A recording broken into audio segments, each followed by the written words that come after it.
Біздің қасиетті сыр бойы ежелден ақ таңғажайып сырға толы, шырға толы киелі өлке. Сырдария өзені ғасырлар бойы осы жерде мекен еткен халыққа тіршілік нәрін сыйлап келеді. Бүгінгідей ғылыми-техникалық прогресс күн сайын емес, сағат сайын қарыштап дамып бара жатқан жаһандану дәуірінде өткен тарихымызды ұмытпай, кейінгі ұрпаққа аманаттап табыстамасақ, онда ол бүгінгі оң өкілдері біздер үшін үлкен айып болар еді. Енді әңгімеміздің басты тақырыбына қарай ойыссақ, бұл оқиға сонау 19 ғасырдың орта шенінде қазақтың кең байтақ даласын дүр сілкіндіріп, азаматтарын атқа қондырған Кенесары, Наурызбай бастаған орыс отаршылдарына қарсы ұлт азаттық көтерілісінің заманында болған оқиға екен. Солардың бірі және бірегейі болып азаттықтың ақтаңы үшін аттан түспей, талай қанды жорықтарды бірге өткізген Бұқарбай батыр бабамыз жас ұлғайған шағында өзінің рулас ағайындарымен осы күнгі Жалағаш ауданы Қаракеткен ауылының солтүстік шығыс жағы сырдың арқа бетіндегі Нұралықтан бастау алатын топырағы құнарлы, ауасы жайлы мекенге қоныстанып отырыпты. Елді отырықшылдыққа бейімдеп, бау-бақша салып, егін егу үшін сонау Қараөзек өзенінің бір саласы Түйте өсегінен шамамен ұзындығы 10 шақырымдай арық қаздырады.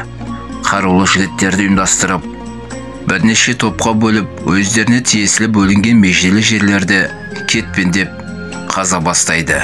Солардың ішінде бір үйдің ағайынды екі баласы қалың ну қамысты аршып, арыққа із салып, қазып келе жатқанда күшіктеп жатқан аналық жолбарыстың ініне тап болады.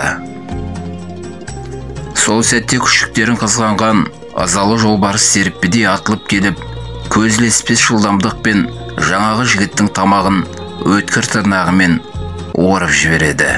Әп-сәтте тасыр-тұсырды естіген бауыры жүгіріп келгенде, оған да жолбарыс атылып барып, алқымнан алып, кеңірдегін қиып жібереді. Сол сәтте айнала азан-қазан болып, жақын жердегі адамдар жүгіріп келе бастайды. Бірақ өкінішке орай, бұл кезде бәрі тым кеш еді. Қансырап жайрап жатқан қос жігітті көргеннен кейін барып, оқиғаның мән-жайын түсінеді. Ел игілігі үшін еңбек етіп жүріп қыршын кеткен екі жігіттің қазасы елдің еңсесін езіп жібереді. Ел жұрты қайғыра аза тұтып, ақ-жуып арулап намаздап, сол Бұқарбай батыр арығының маңайына екеуін қатар жерлейді. Кейіннен Бұқарбай батыр бабамыз елдің ақсақалдарымен ойласа келе, ұрпақсыз шейіт болып кеткен екі жігіттің басына бір белгі қоюды ұйғарыпты.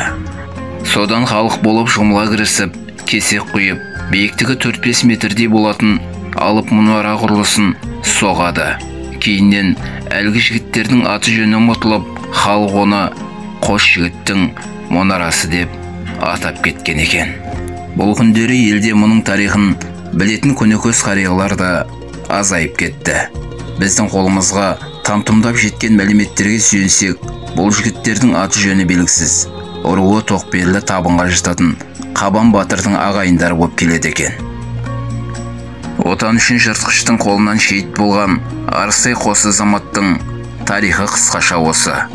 Иә, одан бері қаншама жылдар жылжып, ғасырдан астам уақыт өтсе де, табиғат өз дегенін жасайды.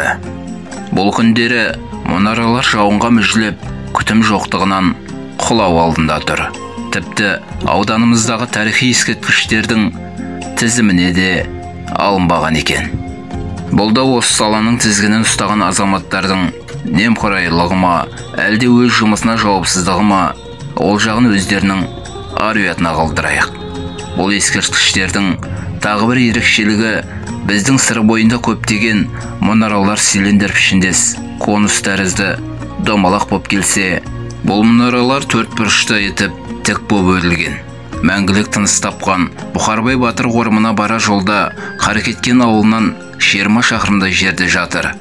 Сөз соңында айтарымыз, өзімізге жарық дүние сыйлап, алақанына салып, аялаған туған жеріміздің тарихын ұмытпайық. Ұрпақтар сабақтастығы үзілмесін десек, қолдың кірі дүние қуып кетпей, тым болмаса білгенімізді немесе осындай оқыған дүниелерімізді көңілге тоқып, көкірек сарайымызға сақтап, кейінгі жастарға айта жүрейік дегім келеді.